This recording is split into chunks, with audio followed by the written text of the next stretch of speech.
Welcome to This Is My Story, a podcast dedicated to sharing your story and how God has helped you take next steps in your journey of faith. Before we get into today's story, we want to give you a quick heads up that today's story is about mental health. If talking about depression can be a trigger for you, we encourage you to skip to the halfway mark of this episode. We don't want you to miss the encouraging parts of this story. If you struggle with any of these topics, head to victorychurch.org and click on our resources tab. You can also check in our show notes and you can see that same link there. Now, let's jump into today's story.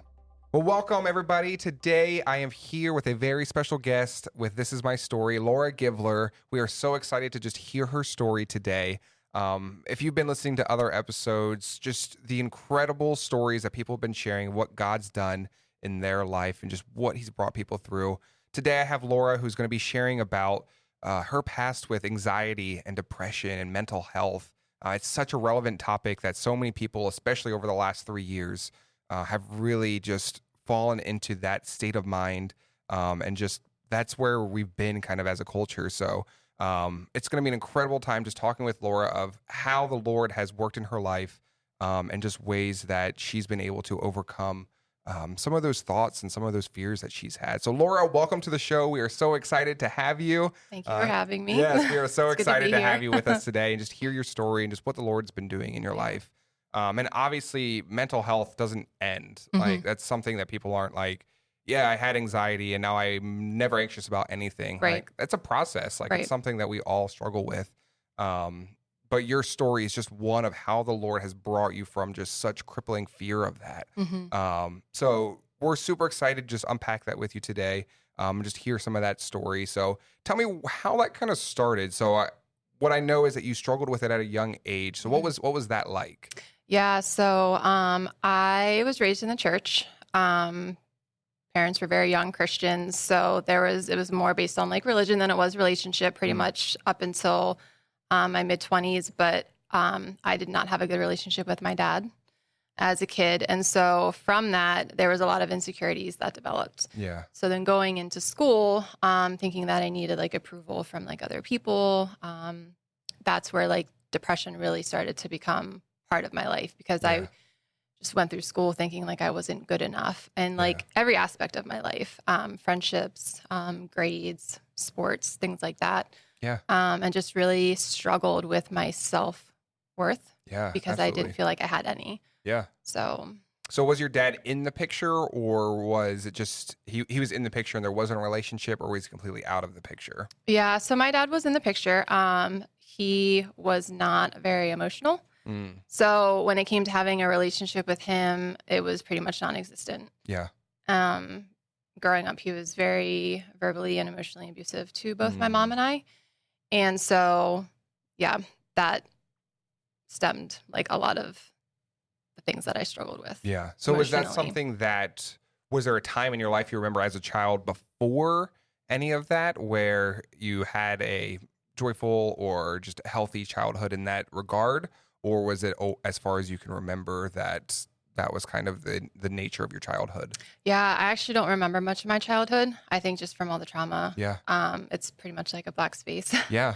Wow. Which makes me sad when I think about it now because it shouldn't be that way. Yeah. But yeah, I don't really remember much of my childhood because I feel like a lot of it was rooted in like my dad's temper. Yeah. And things like that. So what was school like then for you? So home life wasn't great with this relationship. What was your school life like? So school was hard for me. I struggled with ADD. I was not officially diagnosed with it though until I was in 8th grade. So going through elementary school and middle school and having this learning disability and not realizing that's what I had, you start to feel like there's something wrong with you. Like, well, I'm stupid. Why am I not getting this? So that in turn added to the depression that I was experiencing. And then like, most kids, when they start to not feel good enough, they're like, well, what can I change about myself physically?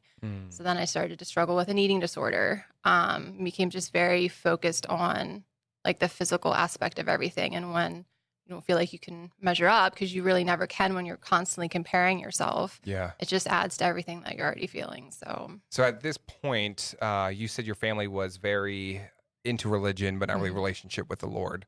Did you have any spiritual figures kind of speaking into you, or mentors, or you were kind of just on your own dealing with these thoughts and these things at such a young age? Yeah, I was not a fan of church because of how my dad was. And then like church that we did go to, there were a lot of hypocrites. I saw a lot of things that I just didn't like. So I really didn't want anything to do with the church at that point in my life.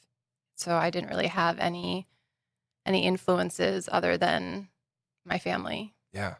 So you have this time of just anxiety and depression and sounds like no identity of who you are.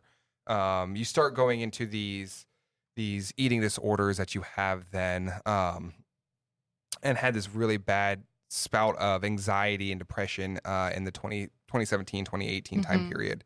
What was that like, hitting such a low point in your life? At this point, I know you grew up, again, hearing things about church and being at the church. Was there any sort of silver lining or spiritualness that helped you through this, or was this just a complete dark time of your life? Yeah, so I actually went to Living Word Academy for high school, Okay. Which is now Lancaster County Christian, I think.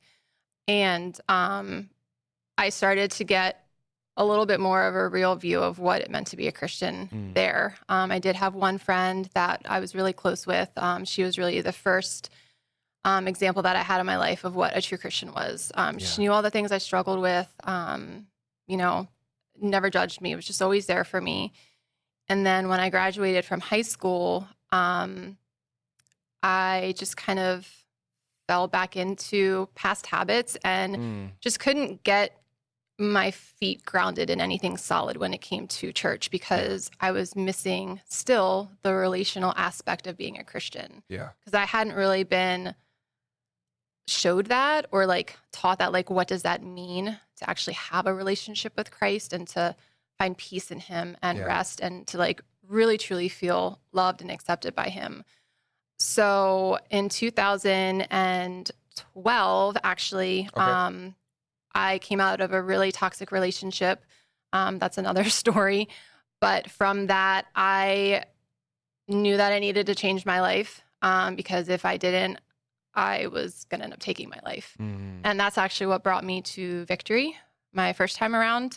So July 2012 was when I got baptized and rededicated my life to Christ.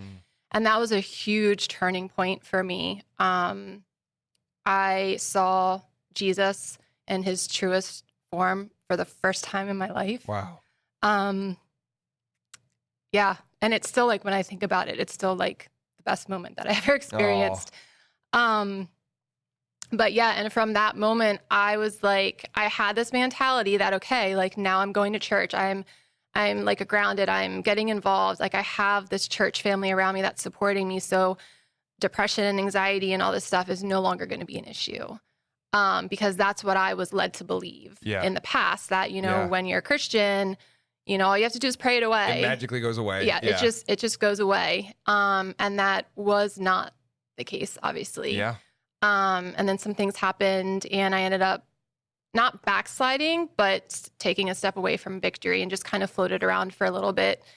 And then that brings me to 2017, 2018, when I fell into a really deep depression. Wow. So you just 6 years prior, have this life-changing moment and rededicating your life to the Lord. And just where did that kind of confusion come in then? Like, where did you see a point where you were like, wow, I'm really leaving this? Or was that something you were like, you know what, I did experience this, but I want to start moving? Was it kind of a slow fade, or was it something that was kind of a decision you made of, hey, let me start living this way again?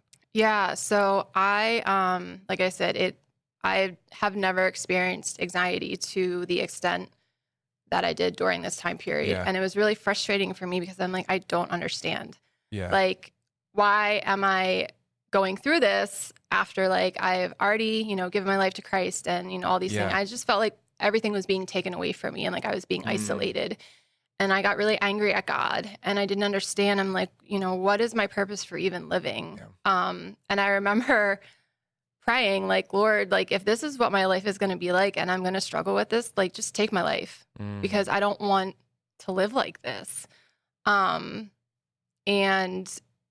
I ended up listening to a message from another pastor friend of the family, and he was talking about mental health.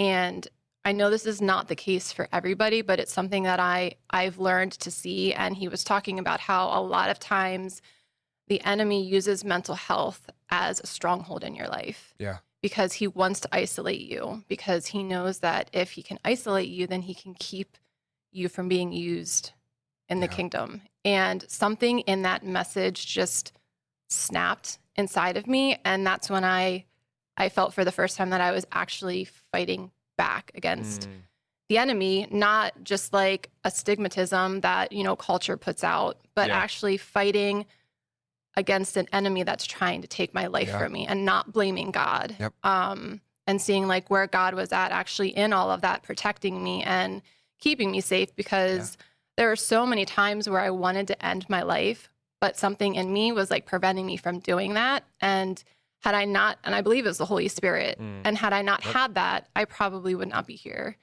today sharing this with you. So you hear this message, you kind of have this perspective shift. What next steps did you take then? So like you have this revelation of that, of like, there is an enemy out here trying to get me. And like you said, this isn't God trying to punish me. This is an attack. What next steps do you take after you have that perspective change? Yeah. So funny thing. So that happened in 2018. So then I was like, okay, I need to find another home. I need to find a home church again. I can't not be a part of a community of people. So I started that process, and I jumped around a little bit, and then I got discouraged because I felt like I wasn't finding the right fit, And then I did church online for a little bit, and over, those 2 years, like I said, it was a process. Yeah. And then I finally was like, you know what? I just really need to take this seriously. And then COVID hit. Yeah. And so I was like, oh, well, I guess I'm not going to be going to church for a while. But COVID was actually such a blessing for me because, and I almost feel bad saying that because I know it was a really horrible time for a lot of people. I hear what you're saying, because I've heard that story a lot from people, is as sad and horrible as it was for so many people. For a lot of people, though, it also just caused them to slow down, and it caused just people to kind of change perspective and change their mentality of going into things, like what really does matter and what's actually important in this time. Yep. So there's two sides of that coin for COVID, of people who will be like, yeah, it was this horrific time, and yes, it was.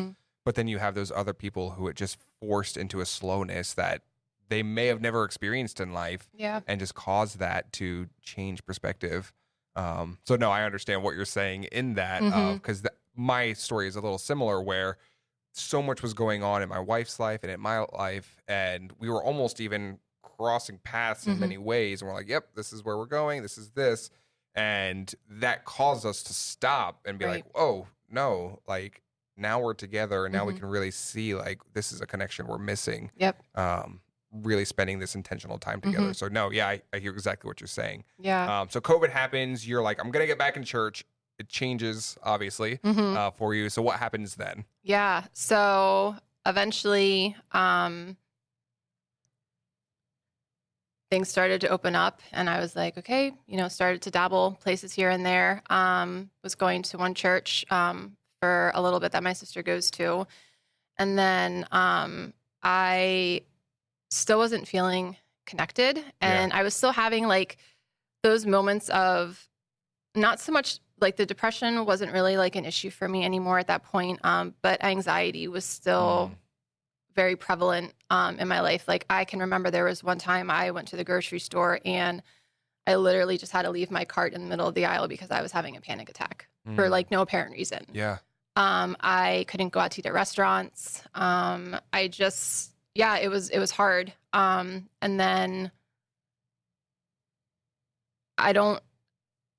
like when you're going through something and you're like, well, remember when this happened? You just have to like keep reminding yourself, no, God spoke this over me. Like I'm free of this. This is a stronghold. Like Satan is trying to keep me isolated, and I just need to like push through that. And it's such a mental thing, but it's also very spiritual. Yeah, and absolutely. I mean, I did do counseling for like a little bit, and I don't ever want to like tell people that, don't do counseling, or, some people do need medication. But I learned most times than not, it is like a spiritual thing. And it's a process. But then I found myself back at Victory. And I mean, I still have moments of anxiety, but they don't consume me or control me like they used to. Yeah. So. Yeah. And like you're saying, like, there's this just thought about counseling where many people are like, oh, no, like nope, can't do that. Like, this is all just, I have to give it to the Lord and that's it. Like, yes, give it to the Lord, but sometimes that's a path that we need to go down is just talking things through with somebody who's trained professionally to help you talk through some of those things. And like, I know that there's so many great Christian counselors out there and organizations that are there to just support you and not just talk you through the things, but also give you the biblical truths. Like you're saying, we need to be speaking over ourselves because it is a thing that's mental and it's spiritual at the same time. Yeah. No, that's such an incredible story. And what was it like then? 2020, obviously everything shuts down. You come back, somebody with anxiety. What was it like then trying to physically reconnect with people then at that point? So churches are coming back together. Yeah. Was there any anxiety around that? Or was that more freeing and liberating to be able to then come back to people? Yeah, well, it's actually funny because I'm an introvert. So like most people are like, yeah, like 2020, I don't have to talk to anybody, it's like, this is great. But because of like where I was at, I was like, no, like I want to be around people. Yeah. So I was like antsy. And like, as soon as things like started opening up, I like couldn't wait to just connect with people. Yeah. Like I was craving it. And I knew that was the Lord because that's not my natural response to people. Yeah. I mean, I love people, but I definitely take more of an introverted approach to things, but I was ready to go. I wanted to get involved, and I just, So speaking to somebody who might be struggling with anxiety, depression, obviously the Bible is a great resource. Yeah. What are some other resources you may have looked into or used that have helped you along that journey, including the Bible, but in addition to that, what are some things that you might recommend that had helped you throughout that process? Yeah. Being vulnerable and just telling people. Yeah.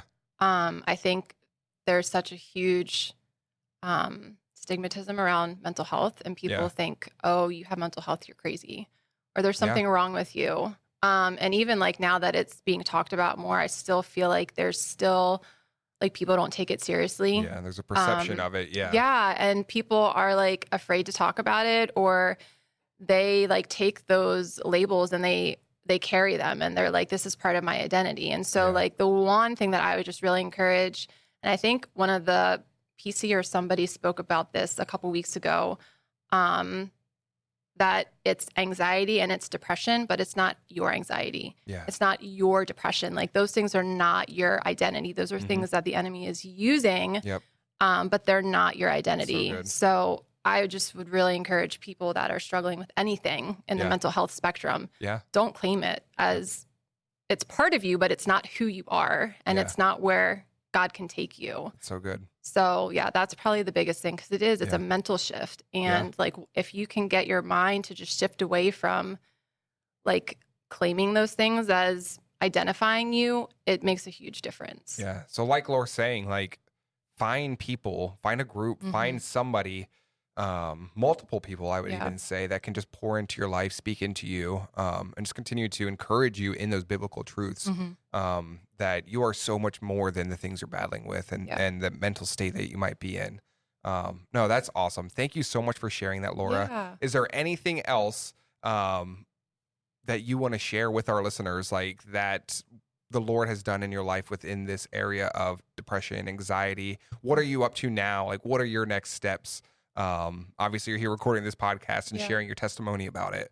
What are some next steps and things that the Lord's doing in your life right now? Yeah. Well, I just want to encourage people that there is hope. Yeah. And if you are in a place where you're just feeling empty and hopeless, and like God's not ever going to fill that void, or you're always going to be isolated and you're always going to be alone.